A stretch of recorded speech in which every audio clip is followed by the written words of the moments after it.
The Daily Brad Devotions. Today's reflection with Pastor Jeff Eliscopides. Brad Jeff, mabuhay ka. Sorry, mukhang nagkaroon ng problema, technical, but I'm glad you're back. Good morning, Brad.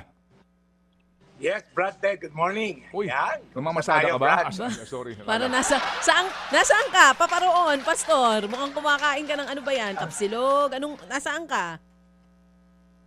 Lomi, ang kinakain natin. Sarap. Okay, sige. So, good to see you, Brad Jeff. Go ahead. We're all ears. Well, Brad, good morning sa inyo lahat. Good morning din sa ating mga taga-subaybay at sa ating mga tagapakinig. Nandito po tayo ngayon. Live pa rin. Happy Monday, of course. Lunes na naman. Abala tayo sa para kumita. Ayan, masama po yung tamad. Sabi sa Bible, huwag pakainin ng tamad. Kaya dapat tayo talaga gumising, magtrabaho. Pero meron lang akong Bible verse na magandang gustong i-share sa inyo. Sabi sa Kawikaan 11:4, ang kayamanan ay hindi nakakatulong sa araw ng paghuhukom. Ngunit ang matuwid na pamumuhay daw ay magliligtas sa iyo sa kamatayan. Yes, Brad Ted, siya okay magpayaman, okay kumita, pero wag to maging sentro ng ating buhay. Wag tayong, alam mo yon, gumawa ng yaman at all cost, kahit illegal, immoral na pamamaraan. May kilala ka bang sobrang yaman, may kotse, bahay, lahat ng luho, pero alam mong may kulang pa rin, may emptiness pa rin sa buhay.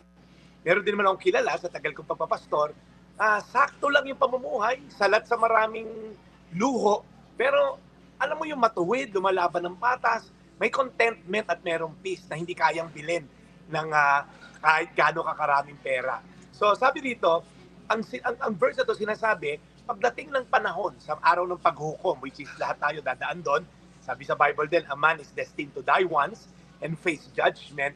Ang dalangin ko po, ay malaman natin na hindi mo madadala ATM mo ron, hindi mo madadala yung bank account mo doon, hindi mo pwedeng dalhin lahat ng titulo ng lupa, kotse, hindi mo pwedeng dalhin yung lahat ng accolades mo, sabihin yung mga awards mo, best whatever, employee of the year. Ang dadalhin mo ron sa harapan ng Diyos ay yung righteousness na nakuha natin sa kanyang anak na si Jesucristo nung tinanggap natin siya bilang ating Diyos at tagapagligtas. So, the more tayo nakakandikuba sa pagtatrabaho, okay po yan para masustain yung ating physical need. Pero wag nating kakalimutan yung ating spiritual.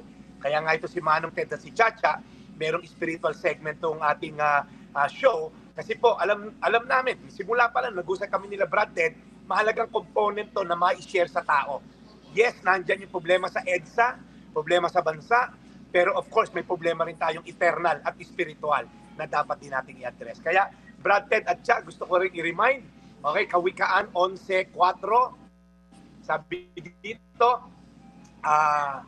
ang kayamanan ay hindi makakatulong sa araw ng paghukom. With na pamumuhay ay magliligtas sa iyo sa kamatayan. Tayo manalangin, Panginoon, salamat po. Alam namin ang buhay dito sa mundo ay panandalian, temporal. Kailangan namin mabuhay, yes. At kailangan din naman namin, Lord, magkaroon din ng wisdom on eternal aspect ng buhay. So help us, Lord God, to build a solid foundation sa aming spiritual. Upang pagdating ng paghukom, meron kami maipe-present sa iyo. Sa pangalan ni Jesus. Amen. Amen. Amen. And Lord, salamat po muli sa araw na ito, sa aming pakikinig sa inspirasyon at aral mula kay Brad Jeff. We pray, Lord, ngayong linggong ito muli ng kanyang pagbimisyon, alagaan niyo po siya and always keep him safe and protected. In Jesus' name, we pray. Amen. Amen. Sige, Brad, salamat na marami. Mukhang abalang-abala ka ngayon. Mag-iingat kayo sa inyong biyahe. Yes. Kasama ko yung aking kaibigan si Ed de los Reyes ng FSS. Kaya magaling tong mag-mentor at magturo. Sige. Basta mag-iingat kayo at laging on the safe side yan tayo, Brad Jeff. Okay? Ingat and we'll catch you tomorrow. Yes. Maraming salamat, Brad Ed. Ito po yung Daily Brad, your daily dose of inspiration. Serving the people, Brad Jeff Eliscopides ngayong nga pong Monday morning. True FM.